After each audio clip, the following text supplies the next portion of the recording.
Salut à tous, aujourd'hui nous sommes le mercredi 18 février 2026 et notre cher ami, notre frère, Matthew Ho, est avec nous. Bon retour parmi nous, Matt. Salut Nima. With that, Veuillez cliquer sur le bouton « J'aime ». Cela nous aide à toucher davantage de personnes. Matt, permettez-moi de commencer par le conflit entre l'Iran et les États-Unis. Nous venons d'avoir le deuxième cycle de négociations entre les deux parties. Le résultat, juste après les discussions, semblait positif. Les deux camps disaient « Nous faisons des progrès ».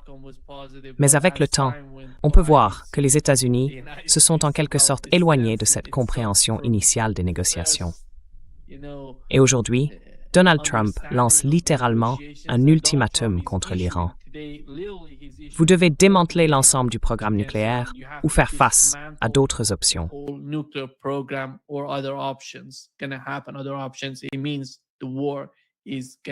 Cela signifie que la guerre va avoir lieu. Nous le savons. Les États-Unis disposent de nombreuses armes dans la région, dans la mer d'Arabie et près de l'Iran. Et le deuxième porte-avions est en route. Il sera là d'ici le week-end, à mon avis. Il semble que ce sera le cas. Comment voyez-vous la situation?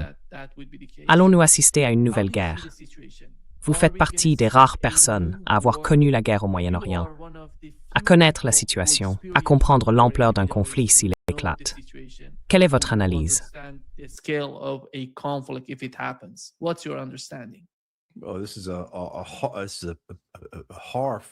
eh bien, c'est une histoire terrifiante.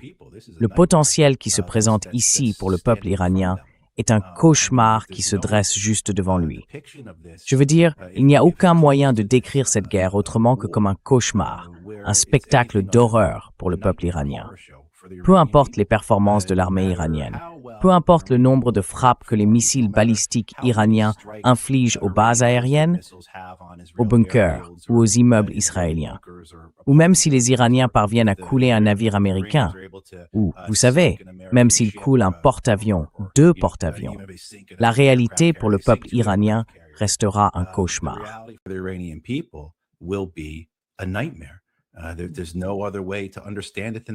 Il n'y a pas d'autre façon de le comprendre. Quelle que soit la victoire que certains applaudissent de l'extérieur, que ce soit celle des Iraniens contre les Américains ou celle des Américains et des Israéliens contre les Iraniens, je pense qu'il faut comprendre, à moins d'être une sorte de goule sans âme, l'horreur qui va s'abattre sur le peuple iranien. Et regardez l'Afghanistan, regardez l'Irak, regardez la Syrie, regardez le Yémen, regardez la Libye. Vous savez, quels exemples peut-on tirer de la guerre américaine, sinon que les peuples attaqués en souffrent immensément?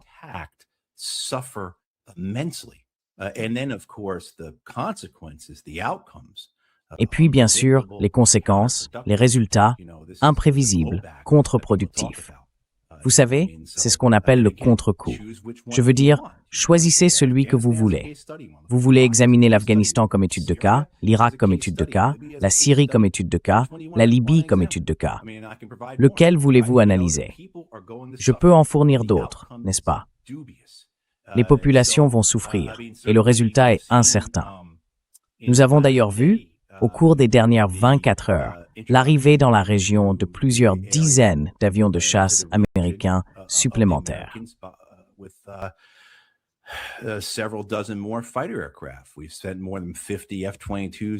Nous avons envoyé plus de 50 F-22, F-35 et F-16 là-bas, dont nous avons connaissance, ainsi que tous les avions de soutien essentiels nécessaires pour mener ces frappes, en particulier les avions de guerre électroniques, les avions de reconnaissance, les ravitailleurs. Vous savez, tout le monde a maintenant lu les rapports faisant état de plus de 150 vols de C-17 et de C-5, ce sont des avions de transport, vers le Moyen-Orient, bien au-delà de ce qui est habituel, n'est-ce pas? Alors, que font-ils? Qu'acheminent-ils là-bas? Ils apportent probablement davantage de batteries patriotes, davantage de batteries THAAD, davantage de bombes de 900 kg, davantage de bombes de 225 kg, n'est-ce pas? Davantage de kits JDAM, etc., etc., etc.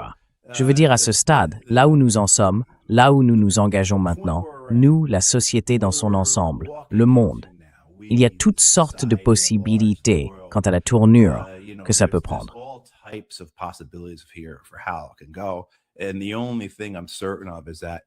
La seule chose dont je sois certain, c'est que cela sera désastreux pour le peuple iranien, à moins que cela ne s'avère être une affaire semblable à ce que nous avons vu l'année dernière, très limitée dans son ampleur, très limitée dans sa durée, mais personne ne semble s'y attendre.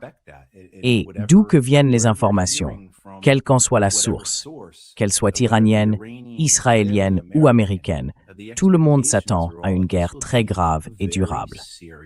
Donc, bien sûr, nous pouvons discuter de ce à quoi ressemblerait une défaite pour les Américains, de ce à quoi ressemblerait une défaite pour les Iraniens, de ce que signifierait une victoire pour l'un ou l'autre camp. Mais ce qui m'inquiète le plus en ce moment, c'est qu'il y a 92 millions d'Iraniens qui se tiennent au seuil de l'enfer.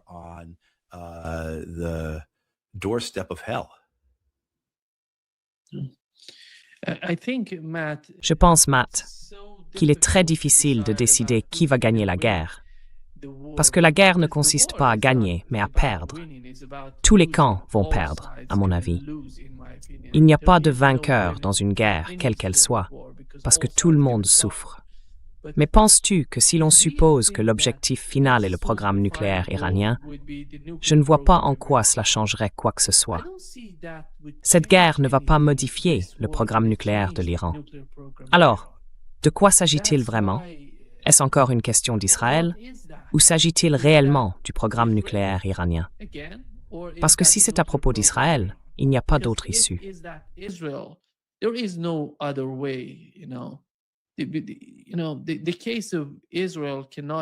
Le cas d'Israël ne peut pas être résolu par la voie militaire. Et c'est pourquoi je ne pense pas non plus que le cas du programme nucléaire iranien puisse être réglé par la guerre. La guerre ne résout rien, à mon avis. Malheureusement, mon constat est le même. Les habitants d'Iran, la direction iranienne, l'armée iranienne disent tous « Nous devons combattre les États-Unis. Cela va arriver. Il n'y a pas d'autre option. » Parce que Donald Trump ne montre aucune sincérité dans les discussions qu'ils essayent d'avoir avec nous. Quel serait le résultat? Supposons que la guerre éclate. La guerre dévasterait toute la région. Quel en serait le résultat?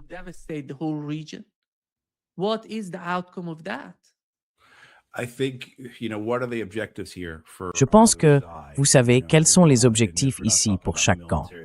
Si nous ne parlons pas d'objectifs militaires, qui peut abattre le plus d'avions, frapper le plus de navires, bombarder le plus de bases, tuer le plus de généraux, peu importe.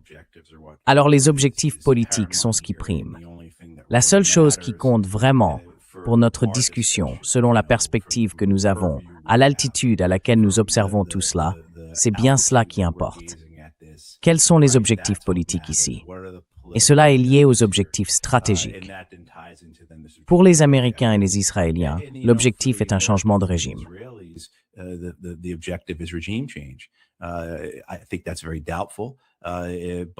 Je pense que c'est très douteux, mais je crois aussi que juste à côté de cet objectif, l'objectif secondaire, ou si un changement de régime n'est pas possible, les Israéliens et les Américains se satisfont de fracturer l'Iran, de faire en sorte que l'Iran ressemble à la Syrie en 2014 ou 2015. L'idée est de le désintégrer par des soulèvements civils, principalement fondés sur des clivages sectaires, des soulèvements. Donc, l'idée est que nous allons attaquer l'Iran et qu'en même temps, nous mènerons des cyberattaques, des frappes de décapitation ou d'assassinat et enverrons des commandos. Et il y aura, vous savez, tout cela combiné à ces attaques. Mais il y aura aussi l'élément le plus important, ces soulèvements qui se produiront dans des régions d'Iran où il existe une présence sectaire, ethnique ou régionale permettant ce genre de choses.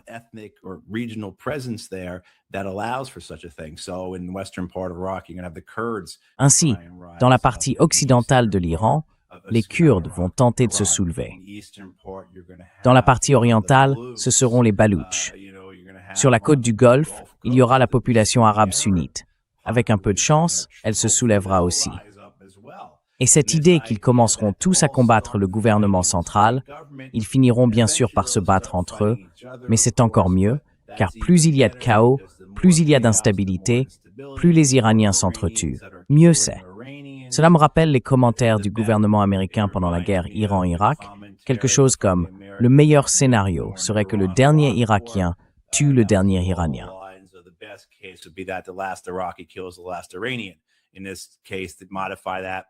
Dans ce cas, projetez cette idée d'environ 40 ans dans le futur. Le meilleur scénario pour les gouvernements américains et israéliens serait que les deux derniers Iraniens s'entretuent. Je pense que c'est là le calcul froid, meurtrier, sadique et psychopathe de ces mégalomanes à Washington, D.C. et à Tel Aviv. Voilà donc l'objectif.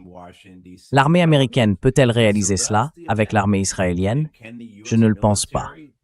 Je crois que l'armée américaine peut certainement essayer. Et quand je dis armée américaine à partir de maintenant, considérez que j'y inclus les Israéliens.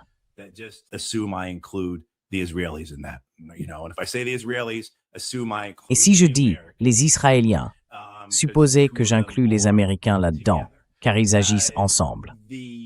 Donc bien sûr, les Américains et les Israéliens peuvent tuer énormément d'Iraniens.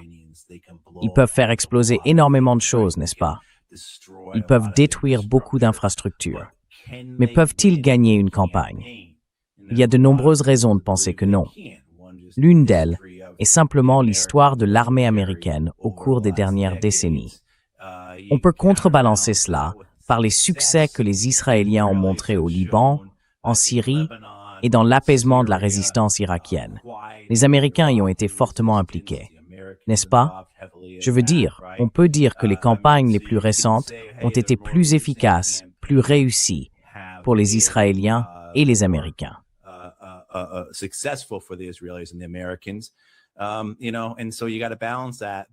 Il faut donc trouver un équilibre.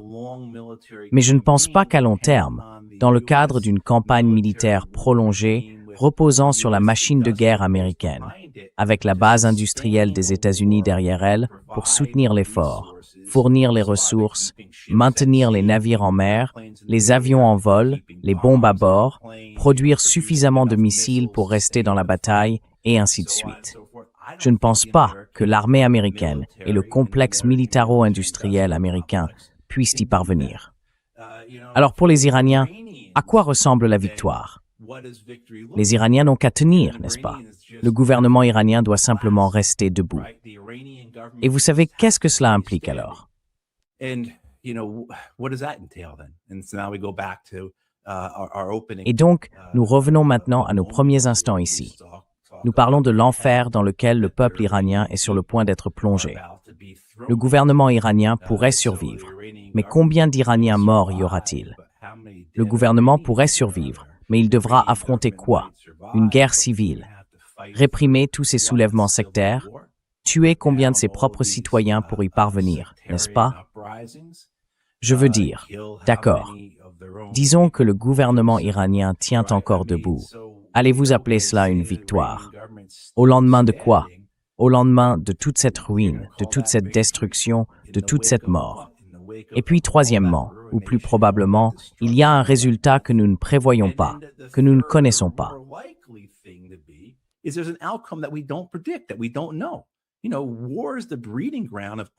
Vous savez, la guerre est le terreau des conséquences imprévues. Nous n'avons aucune idée de ce qui pourrait sortir de cette guerre, tout comme personne n'avait la moindre idée de ce qui allait sortir de l'Afghanistan. Je vais revenir à l'Afghanistan du milieu des années 1970, quand nous avons commencé à armer et à financer Gulbuddin Hekmatyar et ses partisans, n'est-ce pas? Je veux dire, personne ne savait ce qui allait en découler. La guerre d'Irak, bien sûr, est le meilleur et le plus classique exemple de contre-coup. Mais il y a aussi la Syrie, la Libye, l'Irak, le Yémen, n'est-ce pas? Je veux dire, les guerres ne se déroulent jamais comme prévu. Nous n'avons donc tout simplement aucune idée de ce que pourrait être l'issue. Et il n'y a pas de calendrier pour cela. Vous pouvez dire, d'accord, dans 6 mois, voyons si la guerre a été gagnée ou non, si cette guerre a été un succès ou non.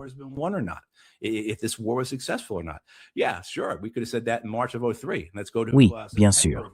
On aurait pu dire ça en mars 2003. Allons voir en septembre 2003 comment la guerre se passe en Irak. D'accord? Oui. Donc tu vois, c'est à ça qu'on est confronté. Je crois que j'ai dit que la seule chose dont j'étais sûr, c'est que le peuple iranien allait souffrir. Et la seule autre chose dont je sois sûr, c'est que quiconque est certain de savoir comment cette guerre va se dérouler, je pense qu'il se trompe, tu vois? C'est là où on en est. Mais on peut examiner les intentions ici. Une dernière chose, quand j'ai entendu la nouvelle cet après-midi, quand les discussions à Genève se sont conclues, et comme tu l'as dit, les deux parties sont restées vagues, les Iraniens semblaient plus positifs. Les Américains ont refroidi l'ambiance. Donald Trump lançait des menaces. Mais ce qui m'a le plus glacé, c'est quand j'ai entendu le présentateur d'Al Jazeera dire en substance que les deux parties avaient convenu de se revoir dans les prochaines semaines, qu'il n'y avait rien de concret, rien de précis. L'administration Trump n'a donc aucune excuse pour dire « Oh, nous avons une réunion mercredi prochain et nous allons nous en tenir à cela ». Pas que cela changerait quoi que ce soit pour eux, car nous avons vu ce qui s'est passé l'an dernier lorsque les Américains menaient des négociations avec les Iraniens et que les Israéliens ont attaqué. Et pendant cette guerre de 12 jours, Donald Trump a déclaré « Je vous donne 2 semaines, Iraniens, pour venir à la table et finaliser cela ». Et puis au lieu de 2 semaines, les Iraniens ont eu 3 jours avant que Donald Trump n'envoie les B-2 et ne déclare la guerre gagnée.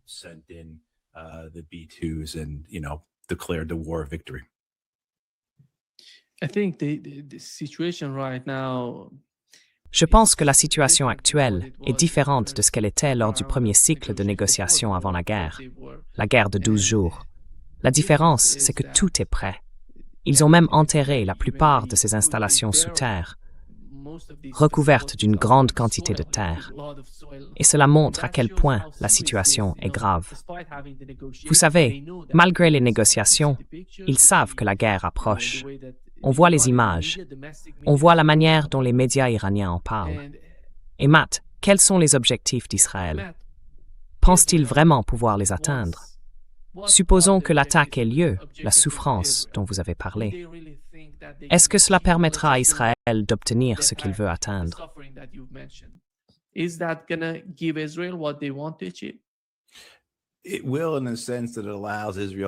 Oui, dans le sens où cela permet à Israël de poursuivre sa domination ou sa tentative de maintenir sa domination sur la région, n'est-ce pas? Je veux dire, l'époque est révolue, où Israël considérait le Grand Israël simplement comme la conquête des Palestiniens, peut-être en prenant un peu de territoire dans le sud du Liban et des parties de la Syrie. Cette époque est terminée, même l'idée de prendre des parties du Sinaï. Aujourd'hui, le Grand Israël signifie du Nil à l'Euphrate.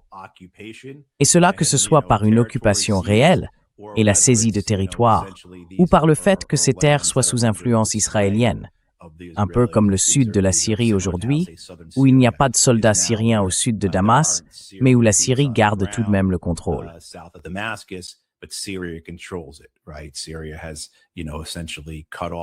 D'accord. La Syrie a en quelque sorte essentiellement coupé le gouvernement syrien de toute opération au sud de Damas. Alors à quoi cela ressemble-t-il? Je ne suis pas vraiment sûr, mais c'est l'objectif idéal. Pour y parvenir, ils doivent finalement écarter l'Iran. Et il y a aussi, dans la campagne israélienne, ce sentiment général que, voyez-vous, nous avons affronté l'axe de la résistance. C'était Assad en Syrie, c'était les Irakiens. Les chiites irakiens qui soutenaient l'Iran, ce sont les Yéménites, les Houthis, Ansar Allah dans le nord du Yémen. Et puis bien sûr, il y a les Iraniens comme capitaine ou quartier général ou père de tout cela, selon la manière dont on veut le décrire. Et ils ont réussi, les Israéliens, à mettre Hezbollah hors jeu. On peut voir comment ils avancent dans l'annexion de la Cisjordanie et certainement de la Syrie. Ils ont désormais un proxy d'Al-Qaïda au pouvoir à Damas. Comment cela se passera pour eux à l'avenir? c'est une excellente question à débattre. Mais pour l'instant, c'est mieux pour eux. C'est préférable à la présence d'Assad. Les milices irakiennes ont été calmées, n'est-ce pas? Les Américains ont joué un grand rôle là-dedans, en tirant sur la laisse de ceux qui sont à Bagdad.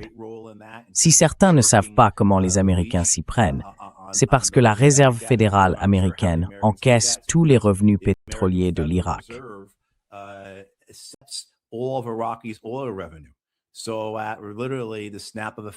Donc, littéralement, d'un claquement de doigts, les Américains peuvent couper les revenus pétroliers de l'Irak, qui représentent environ plus de 80% du budget fédéral irakien. Donc, vous voyez, je veux dire. Et puis avec les Yéménites, ils en sont venus à une approche de type dissuasive. Je pense que les Yéménites, bien sûr, n'ont pas été vaincus, ils n'ont pas été neutralisés, mais ils se sont essentiellement dissuadés mutuellement. Et les Yéménites ont lié leur guerre contre Israël aux actions militaires d'Israël à Gaza. Je suppose également que cela inclut la Cisjordanie. Nous pourrions donc voir à l'avenir une reprise de ces hostilités. Et encore une fois, comme je l'ai déjà dit, si je parle d'Israël, incluez les États-Unis dans cela.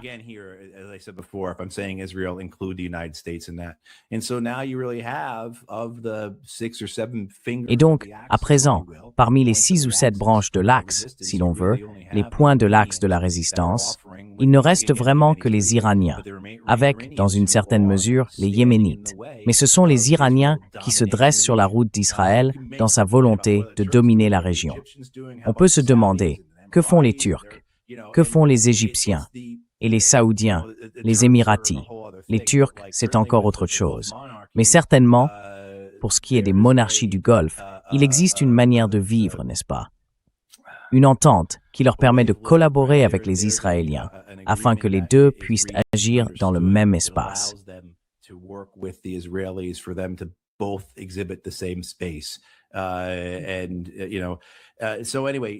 Et donc, voilà où nous en sommes, et voilà où en est Israël. Israël considère que, d'accord, la prochaine étape de sa campagne pour le Grand Israël consiste à en finir avec l'Iran. Et pour cela, il s'agit soit d'un changement de régime, soit de transformer l'Iran en une nouvelle Syrie, afin que l'Iran ne puisse pas avoir d'impact, d'influence ou de présence au Moyen-Orient. Parce que le gouvernement iranien serait trop occupé à essayer de survivre, trop occupé en somme, à tuer son propre peuple dans une guerre civile. C'est bien cela, l'objectif.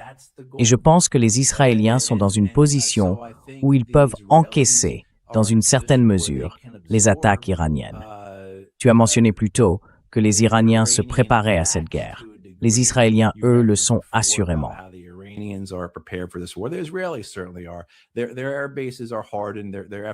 Leurs bases aériennes sont renforcées. Ils ont des F-35, des F-15. Ils sont dans des bunkers, donc ils pourraient en perdre quelques-uns au sol, mais pas beaucoup. Il en va de même pour leurs bunkers de commandement et de contrôle. Les bunkers où vont les politiciens, même ceux destinés aux civils, sont plutôt bons. L'année dernière, nous avons vu des missiles iraniens percer le bouclier de défense américain et israélien et frapper des bases aériennes israéliennes. Ils ont touché des zones de Tel Aviv où Tsahal a ses bunkers de commandement et de contrôle sous des zones résidentielles. Donc, vous savez, le meilleur scénario pour les Iraniens, c'est qu'ils fassent cela, ou qu'ils le fassent massivement. Mais quel effet cela a-t-il vraiment?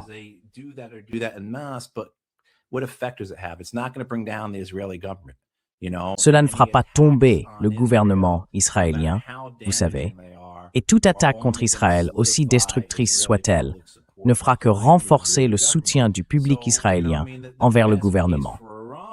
Donc vous voyez, dans le meilleur des cas pour l'Iran, les hypothèses sont correctes. Celles selon lesquelles l'Iran disposerait de beaucoup plus de missiles balistiques que les Américains et les Israéliens n'ont de missiles défensifs. Nous pensons que c'est le cas, comme nous l'avons vu en juin, mais nous n'en sommes pas certains. Et concernant cette idée du nombre de missiles, de roquettes et de drones dont disposent les Iraniens, l'hypothèse est qu'ils en ont bien davantage, à la fois en quantité et en qualité, que disons les Yéménites.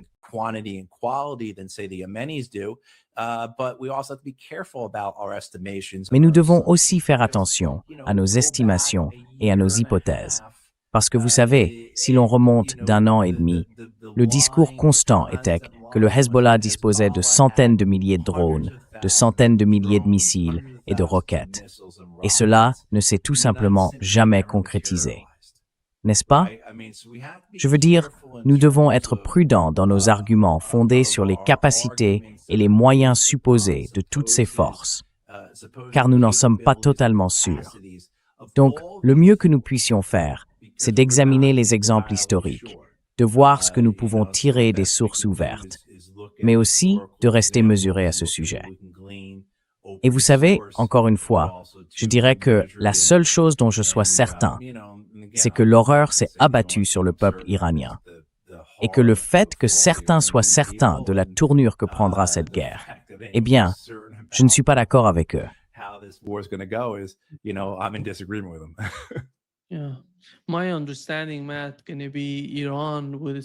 Oui. D'après ce que je comprends, Matt, l'Iran lancera les attaques depuis l'extérieur. Je pense qu'ils vont utiliser l'Irak, le Liban et le Yémen. Ils vont commencer avec ces trois-là depuis l'extérieur, puis passer à l'intérieur. C'est ce que j'ai compris. Et c'est pourquoi je pense que l'ampleur de la guerre pourrait être inimaginable. Tu vois, toute la région pourrait être impliquée, peu importe si le gouvernement irakien le veut ou non. Tout cela va changer les calculs, car nous savons que Nouri al-Maliki revient au pouvoir en Irak après des années et des années à tenter d'influencer ce qui s'y passe.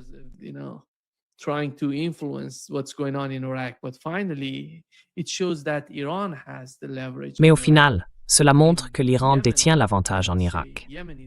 Au Yémen, je dirais que les Yéménites s'en sortiraient. C'est pourquoi nous devons examiner toutes les dimensions. Et ce que vous avez mentionné à propos des États-Unis et d'Israël qui s'unissent, je dirais que c'est tout à fait exact, car Israël sera aux côtés des États-Unis lors de l'attaque initiale contre l'Iran.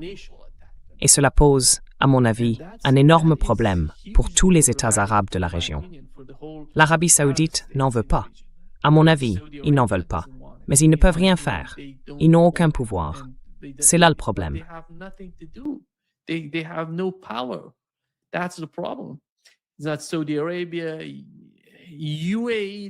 Ce n'est pas l'Arabie saoudite, c'est les Émirats arabes unis qui essayent de se rapprocher.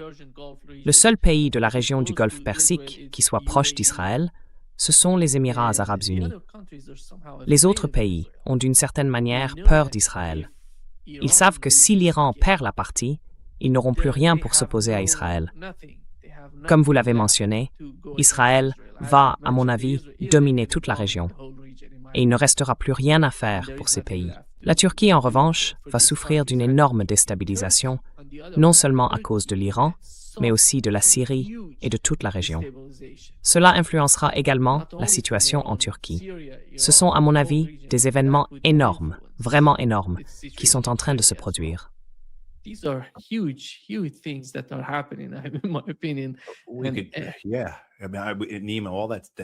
Oui. Nima, tout ce que tu viens d'évoquer là, on pourrait passer en revue pays par pays, non? On pourrait donc parler de l'Irak. Absolument. Le gouvernement à Bagdad dit en gros aux forces de mobilisation populaire, ces milices chiites, il y en a aussi quelques sunnites, mais surtout des chiites, qui sont susceptibles de soutenir l'Iran dans cette guerre. Vous ne pouvez pas le faire, ne le faites pas. Et ensuite, ils le font quand même, n'est-ce pas? Puis, les répercussions retombent sur le gouvernement de Bagdad. Le gouvernement essaie de contrôler ces milices. Les combats éclatent. Ensuite, si l'on ajoute le fait que, disons, les Israéliens et les Américains réussissent à soutenir un soulèvement kurde en Iran, il est certain que les Kurdes d'Irak pourraient se rendre compte qu'ils se trouvent dans une position particulièrement délicate.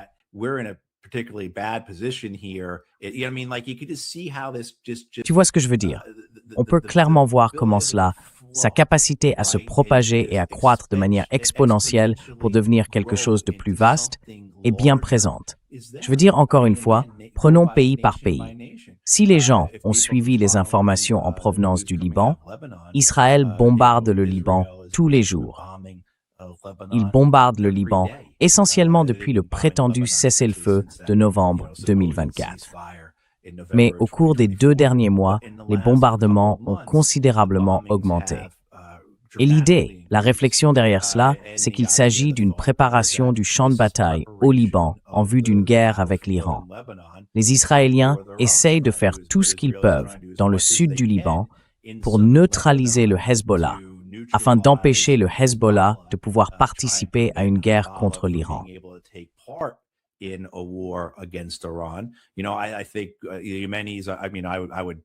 Tu sais, je pense que les Yéménites, enfin, si je devais parier $1, je parierais $1 que les Yéménites ou Ansar Allah vont bien sûr s'allier avec l'Iran. Et cela pose un énorme problème pour la marine américaine, parce que maintenant, elle a des adversaires essentiellement sur ces 2 flancs, non? Que ce soit la mer Rouge ou la mer d'Arabie, en sortant du nord du golfe Persique. Tu vois, tout cela s'ajoute. Et puis encore une fois, comme tu l'as dit, il y a ce cas curieux, je suppose, des États du Golfe, des monarchies. Que vont-ils faire? Modus vivendi est le mot que je cherchais tout à l'heure. Et c'est vrai, les Émiratis, je pense qu'ils ont la capacité d'envisager un avenir avec Israël comme partenaire.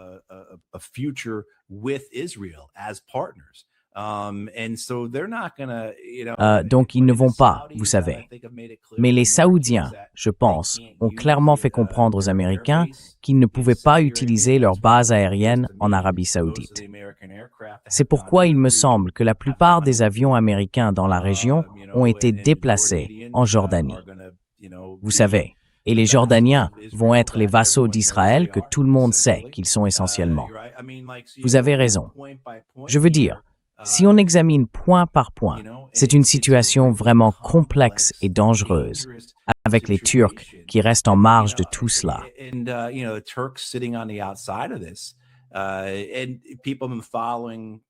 Et les personnes qui suivent la région voient de plus en plus cette discussion autour de cette relation entre le Pakistan, la Turquie et l'Arabie saoudite, et parfois l'Égypte est incluse. Je ne veux pas appeler cela une alliance, mais plutôt une sorte de relation. Donc, où cela va-t-il mener et en quoi cela se transformera-t-il dans 5 ans, n'est-ce pas? Et si vous êtes les Turcs, je l'ai déjà dit, si vous êtes les Turcs et que vous observez tout cela, en sachant que vous ne pouvez pas vraiment vous impliquer, parce qu'au fond, vous ne voulez pas affronter une puissance nucléaire. D'accord? Alors, pourquoi ne pas vous procurer une bombe nucléaire vous-même? Je veux dire, c'est la même chose pour les Saoudiens.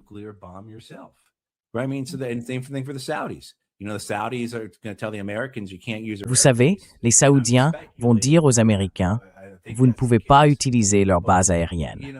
Et je spécule là-dessus. Je pense que c'est le cas. Mais, vous savez à quel moment les Saoudiens vont-ils dire, nous avons vraiment été humiliés ici, ou peut-être pas à ce point. Plutôt quelque chose comme, nous devons avoir un plus grand contrôle. Nous devons avoir davantage notre mot à dire dans ces affaires. Je veux dire, il y a toutes sortes de choses qui pourraient découler de cela, au point que la région soit complètement transformée. Et encore une fois, à quoi cela ressemblera, nous n'en savons rien. Mais très peu de choses, je pense, pourraient la faire paraître meilleure qu'elle ne l'est maintenant. Et maintenant, c'est une tragédie.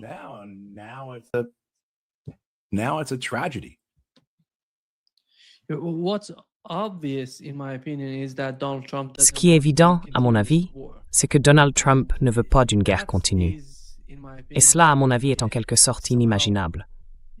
On ne peut pas déclencher une guerre et ensuite y mettre rapidement fin. Parce que l'Iran n'est pas l'Irak, ce n'est pas l'Afghanistan, ce n'est pas le Venezuela. C'est quelque chose qui va au-delà de tout cela, Matt. Il faut être en Iran pour le ressentir, le toucher, le comprendre. Et je ne sais pas si c'est le cas dans l'esprit de l'administration Trump. S'ils la déclenchent, ils doivent rester dans le combat. Ils doivent rester.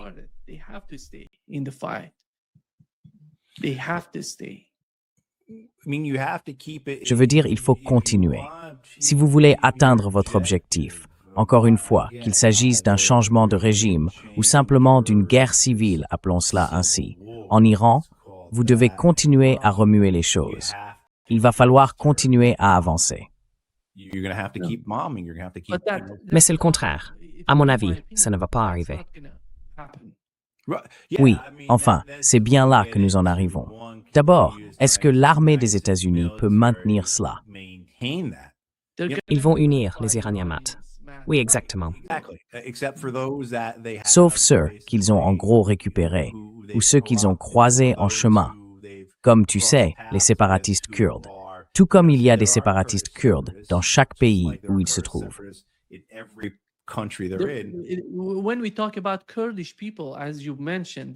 Quand nous parlons du peuple kurde, comme vous l'avez mentionné, beaucoup de personnes dans notre public ne savent pas vraiment ce qui se passe avec eux. Nous avons 3 provinces avec des populations kurdes. 2 d'entre elles ne font pas partie du mouvement kurde. Une seule, appelée le Kurdistan, est liée à Komala, le groupe séparatiste kurde, considéré comme une organisation terroriste. Ils ne représentent qu'une petite fraction de la société au Kurdistan. Ils ne sont pas très puissants. Je pense que si l'on y regarde de plus près, vous avez mentionné les Baloutches, les Kurdes, et dans la province du Khuzestan, nous avons les Arabes. Ils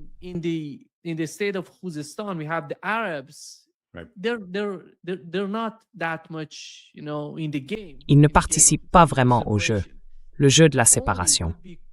Le seul véritable problème serait la question kurde, à mon avis. Même les Baloutches ne posent pas tant de difficultés aux Iraniens aujourd'hui. Ce serait uniquement le Kurdistan. Juste avant d'arriver à cette diapositive, nous avons appris que l'un des principaux dirigeants de Komala avait été assassiné par des drones à l'extérieur de l'Iran. Vous savez, c'est pourquoi je pense que cela ne se réalisera pas. Si certains partent du principe que s'ils attaquent, le peuple iranien va sortir et dire « renversons le gouvernement, renversons tout ». Cela n'arrivera pas, à mon avis. À mon humble avis, c'est illusoire.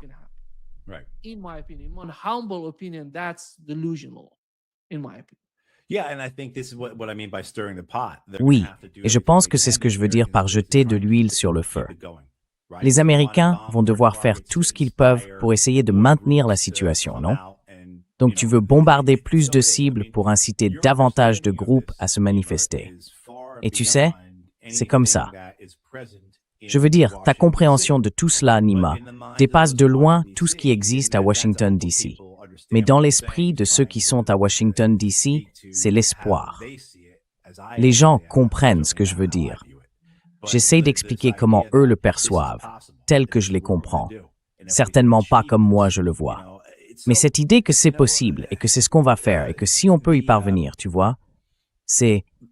Eh bien, j'essaie de... Bon, revenons-en au sujet.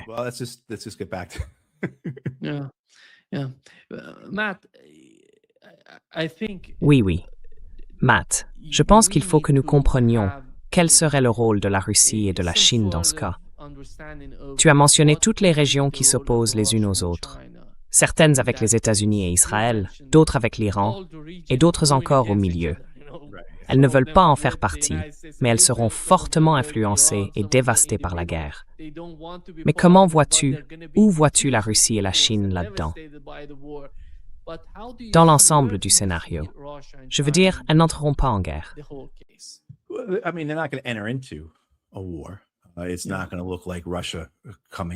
Cela ne va pas ressembler à la Russie entrant en Syrie en 2015, ou quand c'était 2014, peu importe.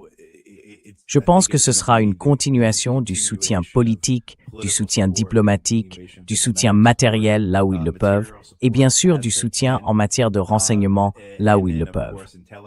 Je pense que les Russes et les Chinois vont observer.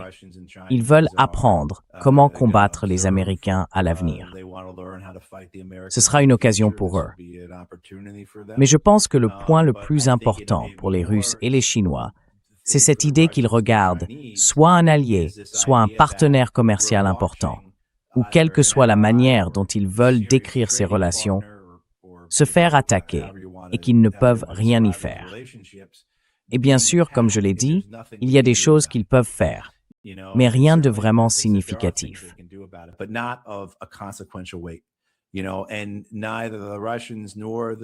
Ni les Russes, ni les Chinois n'ont la capacité expéditionnaire nécessaire pour se rendre dans le Golfe Persique et affronter les Américains. Et je pense que c'est là que réside le problème pour les Chinois. Surtout si l'on prend en compte la saisie de navires en provenance du Venezuela, des navires qui étaient sous contrat avec les Chinois, n'est-ce pas? Je veux dire, cette idée que les Américains commettent des actes de piraterie contre leurs navires. En somme, des navires chargés de pétrole à destination des ports chinois et qu'ils ne peuvent rien y faire. Je pense donc que cela conduit à des discussions à Pékin du type « Que va-t-on faire à ce sujet ?» Si quelqu'un pense que cela va s'arrêter, que ce sera la dernière fois que les Américains feront quelque chose de ce genre, il est fou.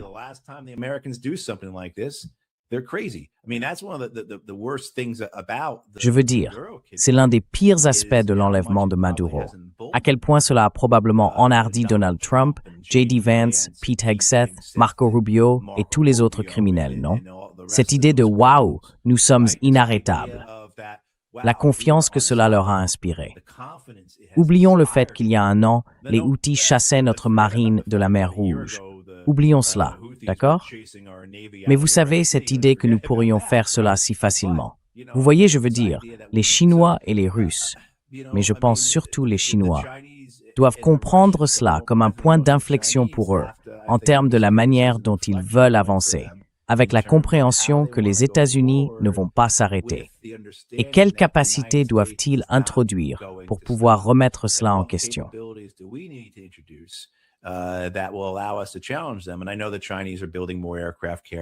Et je sais que les Chinois construisent davantage de porte-avions et d'autres équipements de ce genre.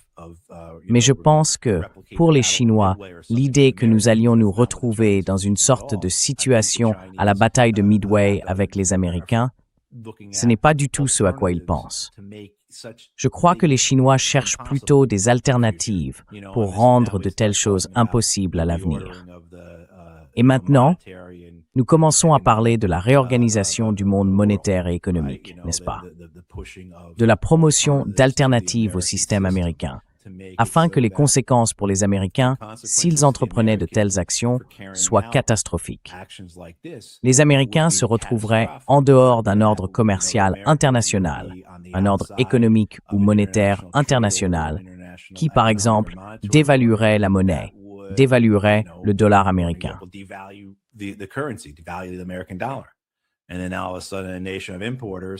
Et maintenant, tout à coup, une nation d'importateurs se retrouve confrontée à une inflation de 10 à 15% parce que le dollar a tellement chuté. N'est-ce pas? Je veux dire, je pense que c'est le genre de choses que les Chinois essayent de comprendre. Comment faire en sorte que le système, que l'ordre mondial, soit tel que les Américains ne puissent pas agir avec une telle impunité? Vous voyez, il y a certainement une dimension militaire. Comme je l'ai dit, je sais qu'ils développent leurs forces. Mais cette idée d'observer tout cela sans pouvoir rien y faire, un peu comme ce que je disais à propos des Saoudiens et des Turcs qui regardent ce qui se passe dans la région sans avoir leur mot à dire, que le mieux que les Saoudiens puissent faire, c'est dire aux Américains qu'ils ne peuvent pas utiliser leurs bases aériennes.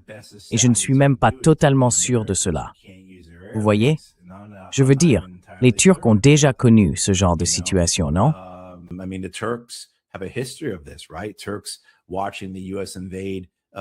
Les Turcs ont vu les États-Unis envahir l'Irak il y a 23 ans et ont dit aux Américains, « Vous ne pouvez pas envahir le nord de l'Irak depuis la Turquie. » Et c'était le mieux qu'ils pouvaient faire. Ensuite, ils ont dû rester là et regarder cette catastrophe. Et bien sûr, tout ce qui en a découlé. Donc, vous savez, pour les Chinois et les Russes, c'est une autre leçon. Ils doivent redoubler d'efforts.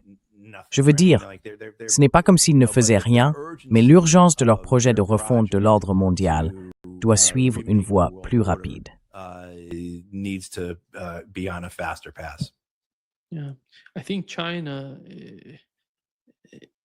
Oui, je pense que la Chine serait énormément affectée par la guerre, car elle a perdu le Venezuela. 6% du pétrole destiné à la Chine est parti. Elle ne recevra plus ces 6% du Venezuela. L'Iran lui en envoie 30%. Si elle perd aussi l'Iran, en plus du Venezuela, cela fait 36%. Et ce serait un coût énorme pour l'économie chinoise. Et cela sans même parler de la route de la soie. des initiatives de la ceinture et de la route, et de tous ces projets qu'ils développent. La Russie aussi a beaucoup à perdre sur le plan géopolitique avec ce qui se passe en Iran, car tout le Caucase du Sud, sur lequel elle est en compétition, tout ce qu'elle y fait avec la Géorgie, avec l'Ukraine qui descend, tout cela sera déstabilisé par tout changement majeur s'il se produit en Iran.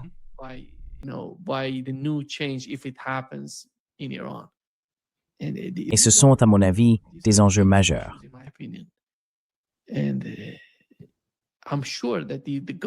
Et je suis sûr que les gouvernements en Chine et en Russie y pensaient. Ils en parlaient. Ils sont en collaboration constante avec les Iraniens. C'est pourquoi, pour moi, comme vous l'avez mentionné, j'ai du mal à imaginer la Russie et la Chine participer physiquement à une guerre contre les États-Unis ou Israël. Mais que peuvent-ils faire d'autre? Cela reste un mystère pour moi, car ils ont beaucoup à offrir.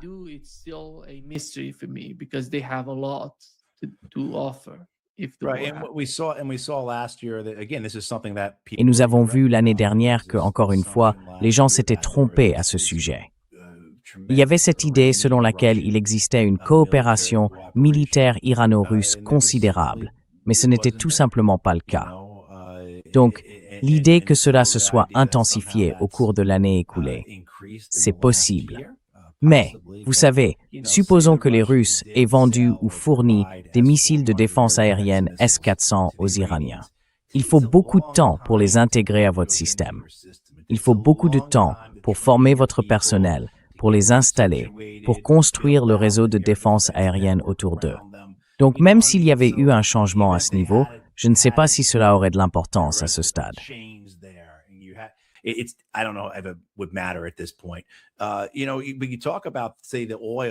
Tu sais, quand on parle du pétrole, je pense que c'est un sujet vraiment intéressant à aborder. Disons que la Chine perd 30% du pétrole qu'elle reçoit d'Iran. Eh bien, l'autre chose, c'est que les Iraniens ont justement fait une démonstration récemment, hier en fait, où ils ont fermé le détroit d'Ormuz. Et la manière dont ils le feraient réellement, ce serait avec des mines marines, car s'ils utilisaient des navires, les États-Unis les détruiraient. Mais si tu places beaucoup de mines marines là-bas, le détroit d'Ormuz est fermé. Environ un tiers du trafic mondial de pétrole et de gaz transporté par mer passe par le détroit d'Ormuz. Donc ce ne sont pas seulement les Chinois qui en souffriraient, c'est le monde entier.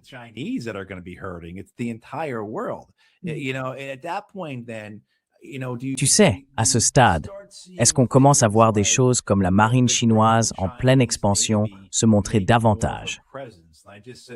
Et j'ai simplement dit qu'ils n'allaient pas affronter les Américains. Et ils ne le feront pas. Ce ne sera pas la bataille de Midway, ni rien de ce genre.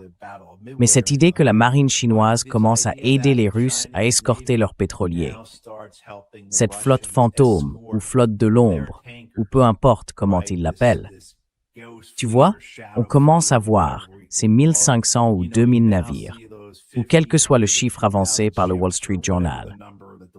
Et maintenant, les navires de guerre chinois aident ces navires à faire convoi.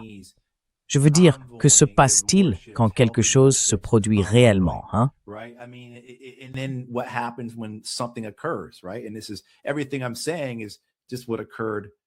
Et tout cela, tout ce que je dis, c'est simplement ce qui s'est produit avant la Seconde Guerre mondiale, en traversant l'Atlantique, tu vois. Je veux dire, oui, il y a toutes sortes de ramifications possibles, qui ne mèneraient peut-être pas à une troisième guerre mondiale, mais qui placent le monde dans une situation où une troisième guerre mondiale devient de plus en plus probable, où la confrontation entre les Américains et les Européens, et j'inclus Israël là-dedans, et les Russes et les Chinois, leurs alliés, et de plus en plus d'autres nations qui subissent les effets des Américains, tu sais, leurs sanctions économiques, et ensuite potentiellement aussi les conséquences de cette guerre, comme nous en avons parlé, la façon dont elle pourrait franchir les frontières. Tu vois, je veux dire, oui.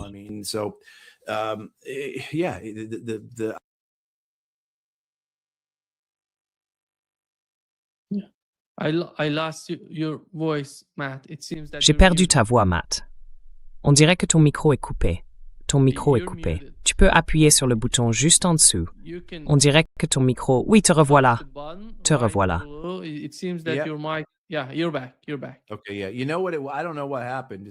D'accord, oui. Tu sais quoi? Je ne sais pas ce qui s'est passé. C'est juste une parenthèse, mais j'avais mon téléphone à côté de moi et tout à coup il s'est allumé comme s'il s'était connecté à mon ordinateur. Donc je pense que c'est ça. Mais bref, oui, enfin, rien n'est simple. Tout est complexe dans cette affaire, tu vois? Et encore une fois, comme on le disait, les leçons que les Russes, les Chinois et bien d'autres nations en tirent, je pense, leur paraissent évidentes. Nous devons nous ressaisir. Je ne dis pas qu'ils ne le font pas déjà, mais cela renforce simplement l'idée pour eux.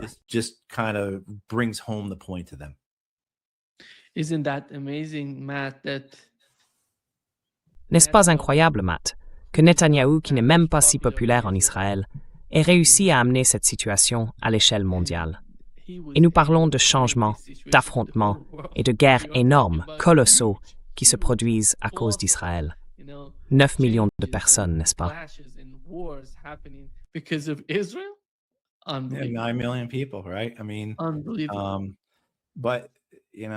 Je veux dire, mais tu sais, c'est tout un sujet en soi, discuter de la relation israélo-américaine et de la façon dont nous en sommes arrivés là aujourd'hui.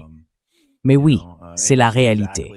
Et c'est exactement le genre de choses que les hommes qui ont remporté la Seconde Guerre mondiale, les Soviétiques et les Américains, les Britanniques, dans une certaine mesure, essayaient d'empêcher avec leur système des Nations Unies. Ils voulaient créer quelque chose qui ne permettrait pas ce genre de guerre, ce monde dans lequel nous vivons aujourd'hui. Et bien sûr, cela a échoué, principalement à cause des Américains.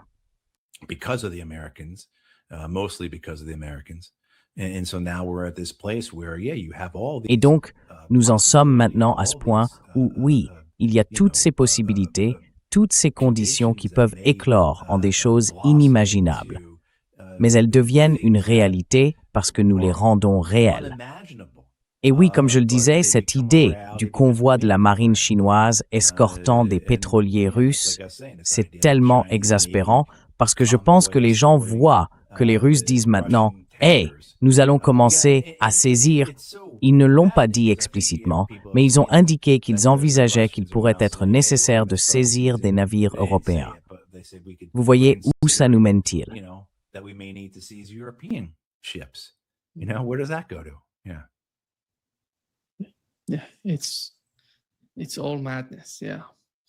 C'est complètement fou, oui. Merci beaucoup, Matthew, d'avoir été avec nous aujourd'hui.